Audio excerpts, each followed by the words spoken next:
Hello दोस्तों, नमस्कार। कैसे हैं आप सभी। उम्मीद करता हूं सभी अच्छे होंगे, स्वस्थ होंगे। दोस्तों, जैसा कि आप जानते हैं कि हरियाणा सरकार के द्वारा 66,000 पदों पे जो वैकेंसी पूरी करनी है उसका नोटिफिकेशन आउट कर दिया गया है। और हम जानते हैं कि सर इस बार एक नई तरह से एग्ज़ाम वो ले रहे हैं जिसमें वो बात कर रहे हैं सीईटी के बारे में। और हमें पहले सीईटी को ही क्लियर करना पड़ेगा, तभी जाके जो है आप ग्रुप सी का कोई और अन्य एग्ज़ाम दे पाएंगे। चलिए, इसी के लिए हम पढ़ रहे हैं उस सब्जेक्ट के बारे में जो इसकी एग्ज़ाम की रीढ़ की हड्डी कराता है, जिसे आप हरियाणा जीके बोलते हैं। क्योंकि हम जानते हैं सर इसी हरियाणा जीके से जो है सबसे ज़्यादा क्वेश्चन एग्जाम के अंदर पूछे जाएंगे। और इससे अगर आप बात करें तो कम से कम ये मान के चलिए आपका 25% जो क्वेश्चन आता है वो इसी सब्जेक्ट से आपका पूछा जाएगा। इसमें हमारे ऑलरेडी इतिहास के 21 लेक्चर हो चुके हैं। आज हमारा 22वां लेक्चर है जिसमें हम स्वाधीनता संग्राम के बारे में कवर करेंगे। एक तरफ आप थ्योरी कवर कर रहे हैं, दूसरी तरफ आप previous year question paper cover कर रहे हैं। और दोस्तों, एक नई सीरीज़ आपके लिए शुरू करने जा रहे हैं जिसके अंदर हम बात किया करेंगे इंडिया जीके और हरियाणा जीके के मिक्स एमसीक्यू जो प्रीवियस ईयर क्वेश्चन पेपर के अंदर पूछे गए थे, उन पर भी आप चर्चा करेंगे। चलिए शुरुआत करते हैं हम आज के इस अपने ज़बरदस्त सेशन की, जिसमें आपको बहुत सारा इंटरेस्टिंग कहानियाँ सुनने को मिलेगी। जिसमें हम बात करेंगे सबसे पहले एक टाइमलाइन के जरिए, यानी हम देखेंगे कि सर कौन कौन सी घटनाएं किस प्रकार हुई और किस वर्ष हुई, पहले उनको देखेंगे। और उसके बाद हम बात करेंगे इंडियन नेशनल कांग्रेस के बारे में, जहां से हमारी स्वाधीनता संग्राम के दौर की शुरुआत होती है। और इसी में ही हम सबसे पहले बात करेंगे एरा ऑफ लिबरल्स या उदारवादी चरण को हम समझेंगे, जिसका टाइम पीरियड 1885 से 1905 तक रहा। 1885 में कांग्रेस की स्थापना होगी और 1905 में होगा बंगाल का विभाजन। और 1905 के बाद 1906 के अंदर जब मुस्लिम लीग की स्थापना होगी और 1907 में सूरत अधिवेशन में कांग्रेस का 2 भागों में विभाजन होगा। तो हम सबसे पहले इसका पहला चरण कवर करेंगे, भारतीय राष्ट्रीय आंदोलन का या इंडियन नेशनल मूवमेंट का वो फर्स्ट फेज, जिसमें हम चर्चा करेंगे उदारवादी चरण या एरा ऑफ लिबरल्स के बारे में, जिसका टाइम पीरियड 1885 से 1905 तक का रहेगा। चलिए सबसे पहले हम टाइमलाइन देखते हैं। टाइमलाइन में सबसे पहले लिखा गया है महेंद्रगढ़ की स्थापना। अगर आप बात करें दोस्तों महेंद्रगढ़ की, तो आप सभी जानते हैं कि सर महेंद्रगढ़ की जो स्थापना हुई थी वो 1861 में हुई थी। कब हुई थी? 1861 के अंदर ही महेंद्रगढ़ की स्थापना हुई दोस्तों। और इसकी स्थापना करने का श्रेय जिस व्यक्ति को जाता है वो थे पटियाला के राजा नरेंद्र सिंह। और इसी पटियाला रियासत के राजा नरेंद्र सिंह ने अपने बेटे महेंद्र सिंह के नाम पर महेंद्रगढ़ की स्थापना की। महेंद्रगढ़ से अगर आपसे पूछा जाता है बताइए महेंद्रगढ़ का गठन कब हुआ, तब आप आंसर करते हैं कि सर 1 नवंबर 1966 को महेंद्रगढ़ का गठन हुआ था। लेकिन जब आप बात करते हैं महेंद्रगढ़ की स्थापना की, तो आप आंसर करते हैं कि सर 1861 में महेंद्रगढ़ की स्थापना हुई थी। किसने की थी? पटियाला के राजा नरेंद्र सिंह ने। महेंद्रगढ़ का नाम महेंद्रगढ़ क्यों पड़ा? महेंद्र सिंह के नाम पर। अगर आपसे पूछ लिया जाए बताइए महेंद्रगढ़ का पुराना नाम क्या हुआ करता था, आप आंसर करेंगे कानोड़ हुआ करता था। और इसका नाम कानोड़ क्यों पड़ा? क्योंकि सर राजस्थान से आने वाले कानोड़ या ब्राह्मण वंश के द्वारा ही इस जगह का नाम कानोड़ रखा गया। और महेंद्रगढ़ में एक किला भी पड़ता है जिसका नाम है कानोड़ का किला। ये सारी बातें आपको याद रखनी है। उसके बाद सर 1864 का वो समय आया जब एक मंदिर का निर्माण करवाया गया जिसका नाम था भूतेश्वर मंदिर। और ये भूतेश्वर मंदिर हरियाणा के जींद जिले में पड़ता है, जिसका निर्माण राजा रघुवीर सिंह के द्वारा करवाया गया। 3 तरह की क्वेश्चन पूछे जाएंगे। पहला क्वेश्चन, भूतेश्वर मंदिर हरियाणा के किस जिले में पड़ता है, आप आंसर करेंगे जींद जिले में। दूसरा क्वेश्चन, भूतेश्वर मंदिर का निर्माण कब करवाया गया? 1864 के अंदर। तीसरा क्वेश्चन, बताइए भूतेश्वर मंदिर का निर्माण किस राजा ने करवाया? राजा रघुवीर सिंह ने। 2 क्वेश्चन आएंगे। अगर वो आपसे पूछता है भूतेश्वर मंदिर कहाँ पे है, आप आंसर करेंगे दोस्तों सर जींद में है। लेकिन वो आपसे पूछता है भूतों वाला मंदिर कहाँ पे है, कौन सा मंदिर है? भूतों वाला मंदिर। और वो जब भी आपसे भुत्तो वाला मंदिर पूछता है तो आप आंसर करेंगे सर भुत्तो वाला मंदिर जो है वो भिवानी में पड़ता है। कहाँ पे पड़ता है? वो भिवानी में पड़ता है। भूतेश्वर मंदिर जींद में, भुत्तो वाला मंदिर भिवानी में। उसके बाद क्या हुआ? ये गलत लिखा हुआ है। प्रथम रेल लाइन की स्थापना हुई और अंग्रेजों ने इसकी स्थापना की थी दिल्ली से रेवाड़ी के बीच में। 1878 में हरियाणा की प्रथम गौशाला, मोस्ट इंपोर्टेंट लाइन टिक करेंगे, हरियाणा की प्रथम गौशाला कहाँ पर खोली गई? रेवाड़ी में खोली गई। किसके द्वारा? स्वामी दयानंद सरस्वती के द्वारा। अगर आप बात करें गौशाला की बात आई है तो सबसे पहली तो 1878 में रेवाड़ी में थी, लेकिन सबसे ज़्यादा गौशाला वर्तमान में जिस जिले में पड़ती है दोस्तों वो कौन सा जिला है? सिरसा जिला है। सबसे ज़्यादा मवेशी कहाँ पे पाए जाते हैं? वो भी सिरसा जिले में। सबसे ज़्यादा केटल कहाँ पे पाए जाते हैं? वो भी सिरसा में। सबसे ज़्यादा गेहूँ कहाँ पे होता है? सिरसा में। सबसे ज़्यादा कपास का उत्पादन कहाँ पे होता है? सिरसा में। सबसे ज़्यादा सिट्रस फल कहाँ पे होते हैं? सिरसा में होते हैं। सबसे ज़्यादा आंवला कहाँ पे होता है? वो भी सर सिरसा में होता है। ये सारी की सारी चीज़ें सिरसा के अंदर सर्वाधिक मात्रा में होती है। तो याद रखिएगा सर, हरियाणा की प्रथम गौशाला 1878 में रेवाड़ी में स्वामी दयानंद सरस्वती ने खोली थी, लेकिन वर्तमान में जब भी आप बात करते हैं तो हरियाणा में सबसे ज़्यादा गाय भी सिरसा में है, सबसे ज़्यादा गौशाला भी सिरसा में है, सबसे ज़्यादा मवेशी क्या होते हैं सर? जिसमें गाय और बछड़ों का जिक्र आता है वो मवेशी होते हैं दोस्तों, ये भी हमारे सिरसा में पाए जाते हैं। उसके बाद अगर आप बात करें तो 1880 के अंदर रेवाड़ी में आर्य समाज की स्थापना की गई। 1885 में हुई थी इंडियन नेशनल कांग्रेस की स्थापना। कि सर 28 दिसंबर 1885 का वो वक्त था जब उस समय वॉइसराय हुआ करता था लॉर्ड डफरिन, और उसी के समय में गोकुल दास तेजपाल संस्कृत कॉलेज जो कि बॉम्बे में पड़ता है, वहाँ पर ही क्या हुआ था? एक स्थापना हुई थी। किस चीज़ की? वो कहलाती है इंडियन नेशनल कांग्रेस की। इसकी स्थापना करने का श्रेय एक रिटायर्ड ब्रिटिश अधिकारी जिसका नाम था A.O. Hume, Elon Octave Hume, उसे जाता है, और इसके अध्यक्ष बने थे व्योमेश चंद्र बनर्जी, और इसके अंदर सबसे पहली बार 72 लोगों ने भाग लिया, और इन्हीं 72 में 2 हरियाणा के थे। तो याद रखिएगा कि सर 2 हरियाणा के थे। तो 1886 में कांग्रेस की प्रथम शाखा अंबाड़ा में लेकर आए थे। कौन? राय बहादुर मुरलीधर, और दूसरा इसका साथ दे रहा था ज्वाला मुंशी प्रसाद। याद रखिएगा जब ये कांग्रेस के पहले अधिवेशन में भाग लेते हैं तो ये कांग्रेस के विचारों से इतने ज़्यादा प्रभावित होते हैं कि अगले ही साल ये कांग्रेस के अंदर लाला राय बहादुर मुरलीधर कांग्रेस की अपनी पहली शाखा अंबाड़ा जिले में लेकर आते हैं, जो वर्ष 1886 में आई थी। क्वेश्चन क्या आएगा? बताइए, हरियाणा में कांग्रेस की प्रथम शाखा कब आई? आप आंसर करेंगे 1886 में। बताइए, कांग्रेस की पहली शाखा किस जिले में आई? अंबाड़ा में। कौन लेकर आया? राय बहादुर लाला मुरलीधर लेकर आया। राय बहादुर लाला मुरलीधर का जन्म अगर आपसे पूछा जाता है, आप आंसर करेंगे सर इसका जन्म पलवल में हुआ। लेकिन आपसे पूछा जाए इसकी कर्म भूमि कौन सी रही, तो सर इसकी कर्म भूमि रही अंबाड़ा। यानी इसने जो सबसे ज़्यादा काम किया वो अंबाड़ा में रहकर किया, इसीलिए इसकी कर्म भूमि क्या कहलाती है? अंबाड़ा कहलाती है। बात आई है लाला राय बहादुर मुरलीधर के बारे में, तो 2-3 चीज़ें इनके बारे में समझेंगे। सबसे पहले हम समझेंगे मुरलीधर के बारे में कि सर मुरलीधर का जन्म कब हुआ और कहाँ हुआ। चलिए, मुरलीधर के जन्म की हम बात करते हैं तो सर इनका जन्म 1848 में पलवल में हुआ था। कहाँ पर हुआ दोस्तों? सर 1848 में पलवल में हुआ, और इनकी मृत्यु जो हुई थी वो 1922 में हुई थी। कब हुई थी? 1922 में इनकी मृत्यु हुई थी। याद रखिएगा ये व्यक्ति कहलाता है grand old man of Punjab. क्या कहलाता है सर? ये कहलाता है grand old man of Punjab. देखिए, grand old man of Punjab अगर आपसे पूछा जाए आप आंसर करेंगे राय बहादुर मुरलीधर। लेकिन आपसे पूछा जाए grand old man of India, तब आप आंसर करेंगे दादा भाई नौरोजी। अगर आपसे पूछ लिया जाए बताइए इनकी कर्म भूमि कौन सी रही थी, तो कर्म भूमि मैंने आपको अभी बताया कि सर इनकी कर्म भूमि आपने बताया अंबाड़ा रहा था। कौन सा रहा था? अंबाला रहा था। उसके बाद आपसे पूछा जाएगा बताइए इन्हें कौन कौन सी उपाधि दी गई, आप आंसर करेंगे सर इन्हें राय बहादुर की उपाधि दी गई अंग्रेजों द्वारा। इन्हें केसर हिंद की उपाधि दी गई थी,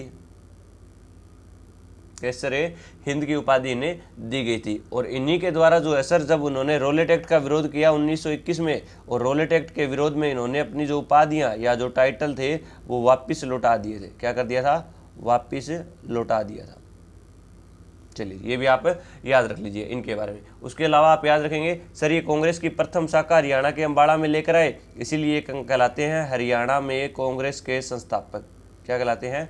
हरियाणा में कांग्रेस के संस्थापक।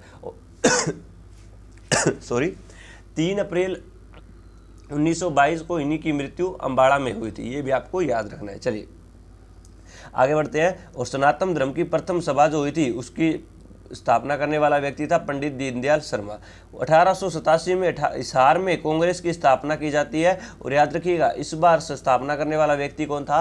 लाला लाजपत राय था। लाला लाजपत राय जो है ये कांग्रेस से प्रभावित हुए, और ये हरियाणा में इसकी 2 शाखा लेके आते हैं। 1827 के अंदर 87 के अंदर सबसे पहली शाखा ये हिसार में लेकर आते हैं, और दूसरी शाखा ये रोहतक जिले में लेकर आते थे। तो पहली शाखा अम्बाड़ा में, दूसरी शाखा हिसार में और तीसरी शाखा रोहतक में आई थी। पहली शाखा कौन लेकर आया? राय बहादुर मुरलीधर। और बाकी 2 शाखाएं कौन लेकर आया? तो वो लेकर आए थे लाला लाजपत राय। और याद रखिए दोस्तों कि सर वर्ष 1906-07 तक आते आते पूरे हरियाणा के अंदर कांग्रेस जो है फैल चुकी थी। बात आई है लाला लाजपत राय की, तो याद रखिएगा कि लाला लाजपत राय जिनका जन्म 28 जनवरी 1865 को पंजाब के फरीदकोट जिले में पड़ने वाले ढूढीके गांव में हुआ था। और ये व्यक्ति वही है जो गर्म दल के नेता थे, जिन्हें आप पंजाब केसरी या पंजाब शेर पंजाब के नाम से जानते हैं।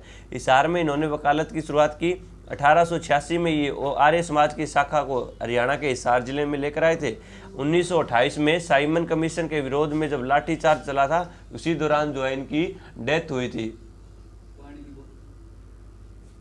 चलिए जी, उसके बाद आप याद रखेंगे कि ये जो लाला लाजपत राय है, इन्हीं लाला लाजपत राय की सामाजिक व राजनीतिक गतिविधियों का केंद्र हरियाणा का हिसार जिला रहा। और हिसार जिले की ही जैन गली में पड़ने वाली राधा रानी से इन्होंने विवाह करने का काम किया, तो इनकी ससुराल भी वही रही थी। 1907 में इन्हें बर्मा की मांडले जेल में भेज दिया गया और इन्हें जन दबाव के कारण जो है फिर वापिस अंग्रेजों को रिहा करना पड़ा था। चलिए, उसके बाद 1889 में खेर संदेश साप्ताहिक पत्र का प्रकाशन भी लाला मुरलीधर के द्वारा किया गया।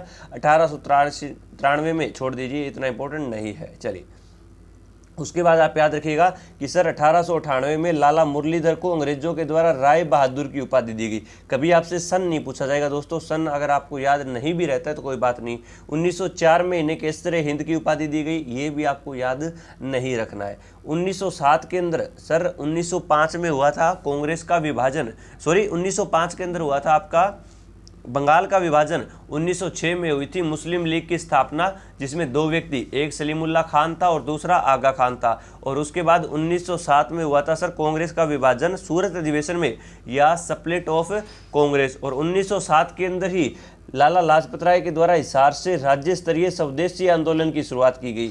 इसके अंदर विदेशी चीज़ों का बहिष्कार किया गया और स्वदेशी चीज़ों को अपनाओ, इस तरह का नारा दिया गया। और ये हिसार से शुरुआत करने वाले व्यक्ति थे लाला लाजपत राय।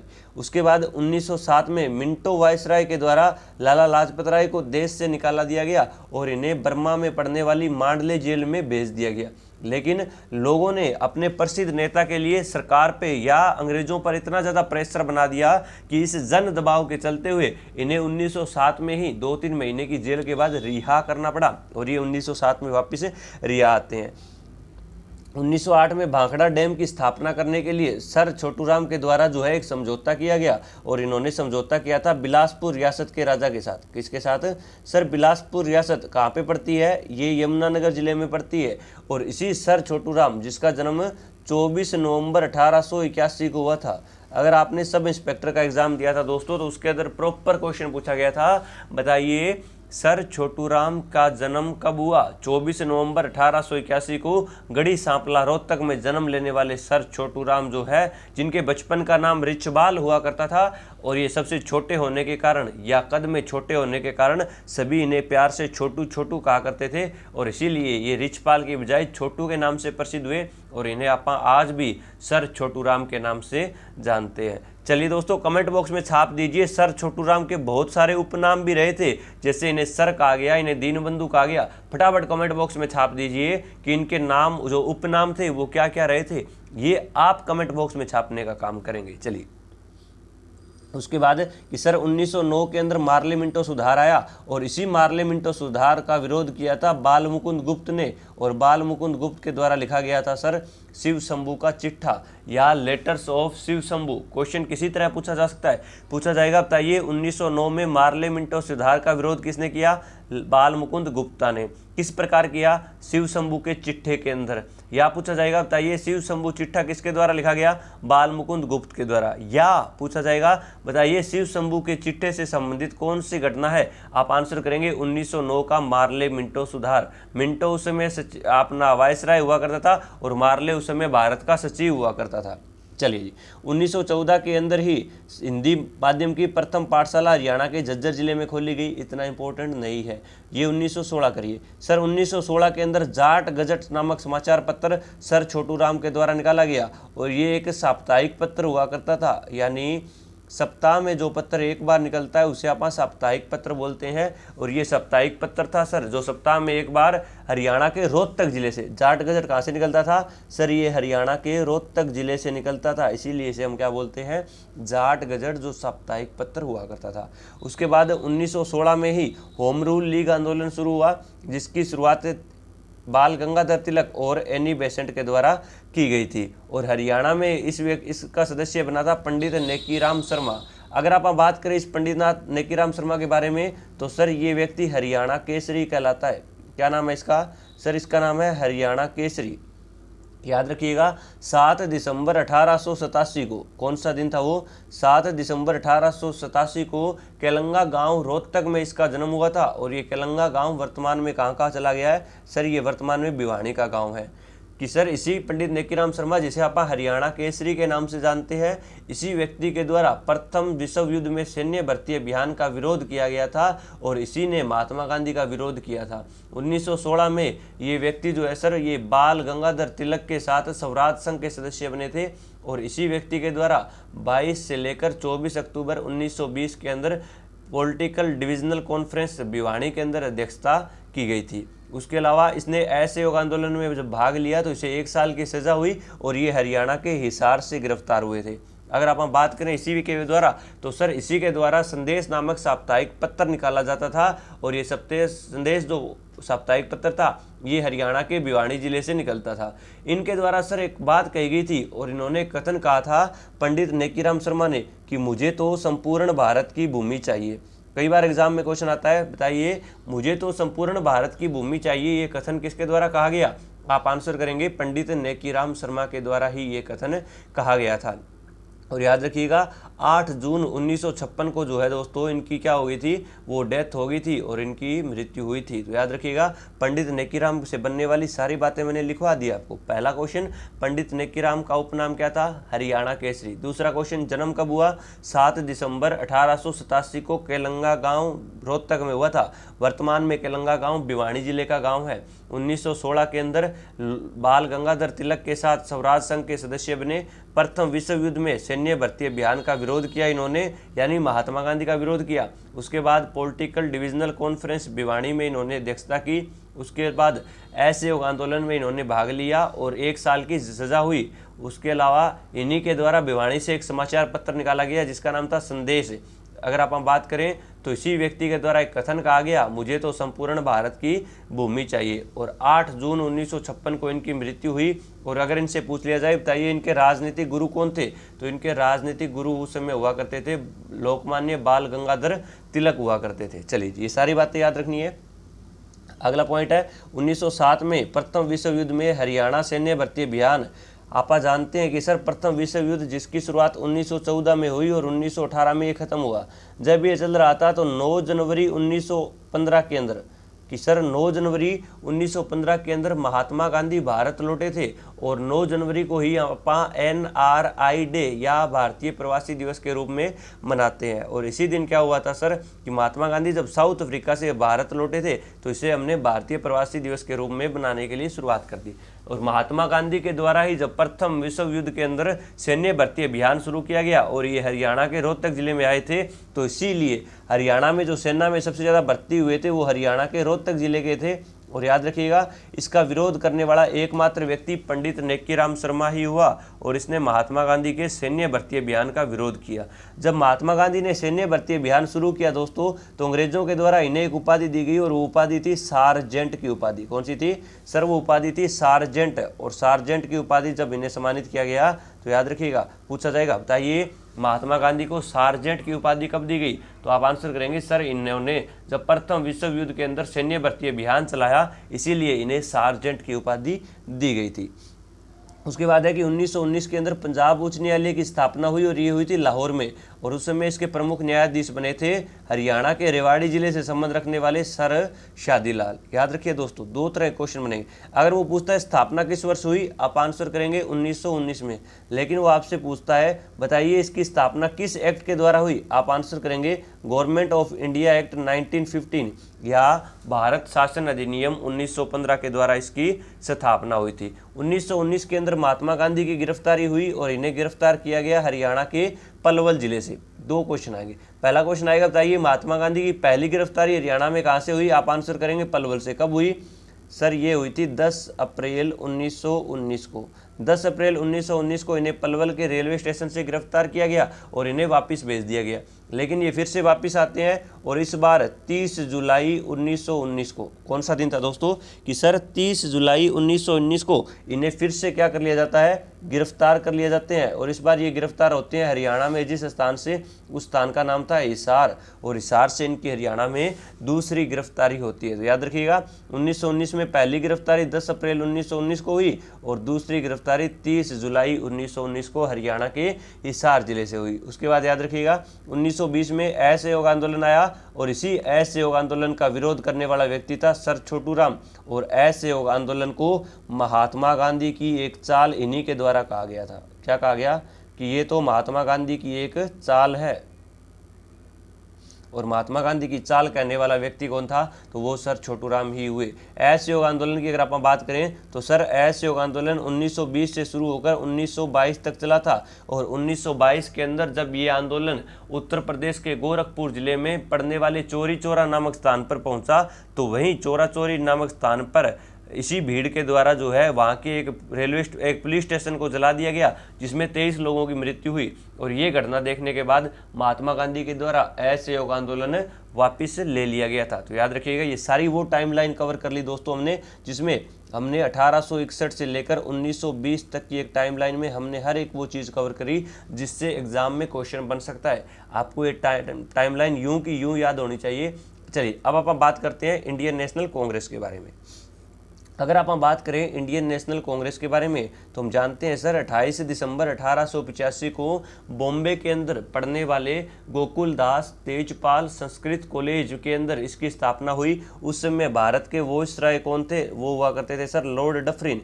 इसकी स्थापना करने का श्रेय जाता है एक रिटायर्ड ब्रिटिश अधिकारी जिसका नाम क्या था? A.O. ह्यूम, यानी एलन ऑक्टेव ह्यूम के द्वारा इसकी स्थापना की जाती है।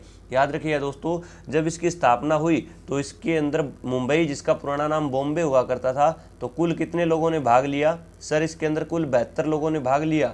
और इन्हीं 72 लोगों की अध्यक्षता कर रहा था W.C. बनर्जी। कौन कर रहा था? कि सर W.C. बनर्जी ने इसकी अध्यक्षता की। और इन 72 में 2 लोग हरियाणा के थे।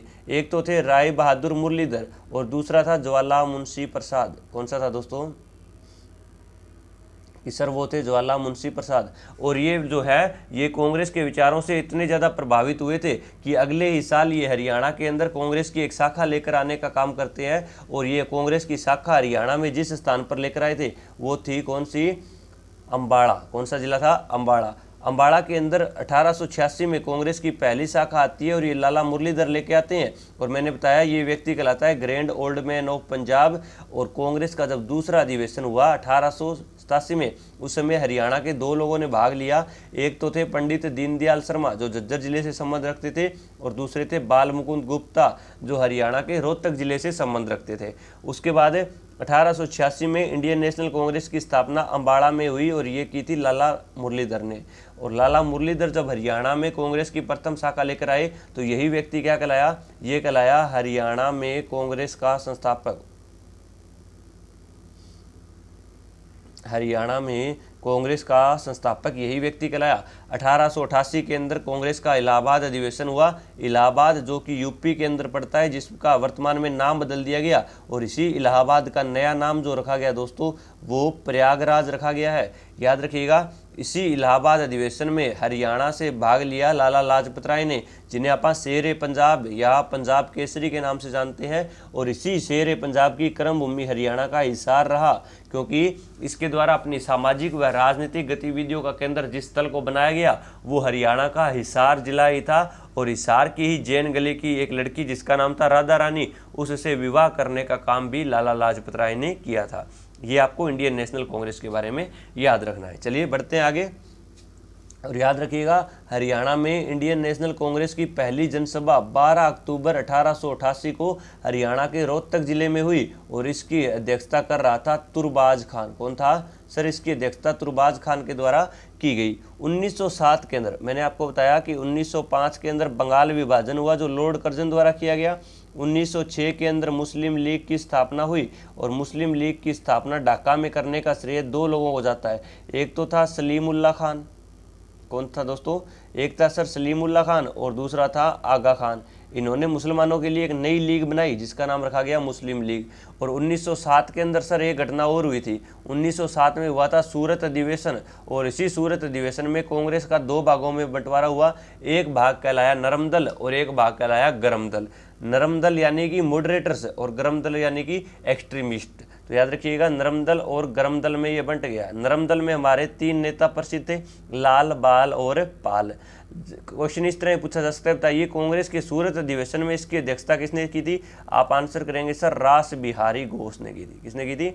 रास बिहारी घोष के द्वारा इसकी अध्यक्षता। और 1907 में ही लॉर्ड मिंटो के आदेश पर लाला लाजपत राय को देश से निकाल दिया गया और इन्हें बर्मा की मांडले जेल में भेज दिया गया। लेकिन लोगों ने अंग्रेजों पर इतना ज़्यादा प्रेशर बनाया कि उन्हें रिहा करना पड़ा और ये 1907 में ही रिहा होते हैं और रिहा होकर ये वापस हिसार में आते हैं और आगे चलकर ये हिसार से ही अपनी गतिविधियों को जो है फिर से सुचारू रूप से चलाने का काम करते हैं। तो ये वो बातें थी दोस्तों जो हमने एक टाइमलाइन में समझी थी और बाद में हमने बात कर ली इंडियन नेशनल कांग्रेस के बारे में। इंडियन नेशनल कांग्रेस के बारे में अगर आप बात करें तो स्थापना पढ़ ली, कांग्रेस की पहली शाखा पढ़ ली, दूसरी शाखा पढ़ी, तीसरी शाखा पढ़ी, कांग्रेस का इलाहाबाद अधिवेशन पढ़ा, भारतीय राष्ट्रीय कांग्रेस की प्रथम जनसभा हरियाणा में पढ़ी 12 अक्टूबर वाली, और उसके बाद हमने पढ़ा पूरे हरियाणा में कांग्रेस का विस्तार 1907 तक हुआ और 1907 में ही हुआ था सर कांग्रेस का सूरत अधिवेशन। और इसी सूरत अधिवेशन में क्या हुआ, इसका 2 भागों में बंटवारा हुआ और मई 1907 के अंदर ही लाला लाजपत राय को जो है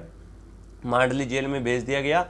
चलिए दोस्तों, यहाँ तक हम कवर कर चुके हैं, प्रथम विश्व युद्ध से बनने वाली चीज़ों को आप कवर कर चुके हैं। कल की क्लास में आप एक नए टॉपिक पर चर्चा करेंगे। इसके अलावा आपको नोट्स बनाने की जरूरत नहीं है, आपको डिस्क्रिप्शन के अंदर टेलीग्राम चैनल का लिंक दिया गया है दोस्तों, टेलीग्राम ज्वाइन करें। हमने जो भी पढ़ा है उसकी PDF मैं आपको वहीं पे प्रोवाइड करवाता हूँ। उसके अलावा आप current affair, Haryana current affair भी कवर करेंगे।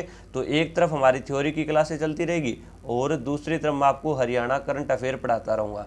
उसके साथ साथ प्रीवियस ईयर क्वेश्चन पेपर के मैंने आपको कई क्लासें प्रोवाइड करवा रखी है, वो आप कवर करें। और इसी के साथ साथ आपके लिए अब मैं हर रोज़ इंडिया जीके और हरियाणा जीके के मॉक टेस्ट लेकर आऊँगा, प्रैक्टिस सेट लेकर आऊँगा, वो आप मेरे साथ कवर करेंगे। तो आपको आज की सारी बातें मैंने बता दी हैं, किस तरह आपको करना है वो भी मैंने आपको बता दिया। दोस्तों 66,000 वैकेंसी है, थोड़ी नहीं होती 66,000। 66,000 में से हमें सिर्फ एक पद चाहिए, एक वैकेंसी चाहिए। और एक वैकेंसी जब आपको मिल जाएगी तो आपकी लाइफ भी सेटल हो जाएगी, आप भी सक्सेस की काउंटिंग में आने लगोगे। तो ये थी आज की हमारी क्लास जिसमें हमने बात की स्वाधीनता संग्राम के दौर के बारे में। चलिए नेक्स्ट क्लास में फिर मुलाकात होगी। टेलीग्राम बता दिया गया है, यूट्यूब चैनल से आप जुड़े हुए हो, अगर ना जुड़ा हुआ जो बच्चा है वो कृपया अपने दोस्तों को भी जोड़ने का काम करें। आज की क्लास यहीं समाप्त करते हैं। क्लास कैसी लगी कमेंट बॉक्स में ज़रूर बताएं। आज के लिए इतना ही। जय हिंद, जय भारत।